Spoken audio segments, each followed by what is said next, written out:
Ngài than hiền trong cô mùa nhìn phui ngài cho dùng lý siêu cô ngài lôi công nhị tì nhị con ngài an hồ nhị giá con to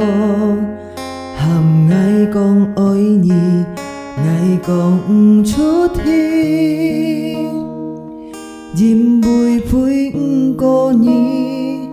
ngài phun min ngài cha khéo chi nhìn nhị dịu chen nhìn ngài xít cung cái nhìn giang cô ngài bun nhìn cô ngài cho phái hăng khói cô giang hết dịu phun dìm mang man bơi kết cô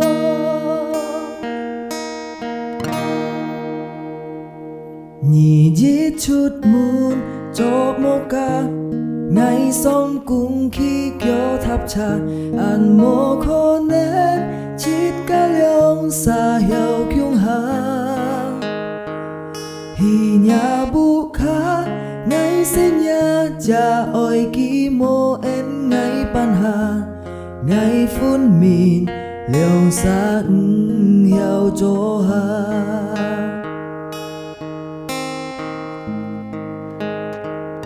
ngài than hiền trong cô mồ nhìn phui ngài cho dùng đi siêu cô ngài lôi con nhị tì nhị con ngài an hồ nhị giá con to hàm ngài con ôi nhị ngài con chút hi dìm bùi phui cô nhị ngài phun min ngài cha khéo chi nhìn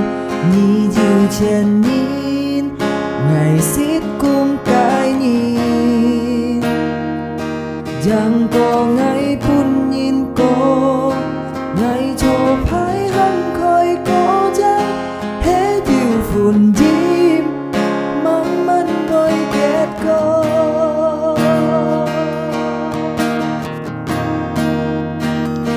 nhị giết chút muôn cho mô ca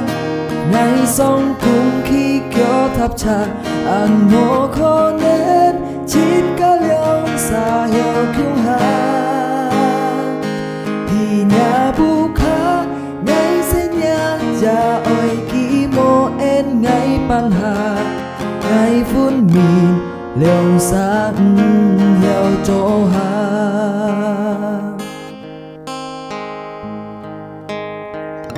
nhị giết chút muôn cho mô ca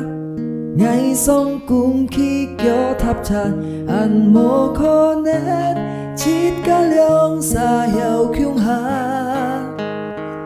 hi nhà bu khá ngày sẽ nhà cha oi ki mô en ngày ban hà ngày phun min liều xa hiệu cho hà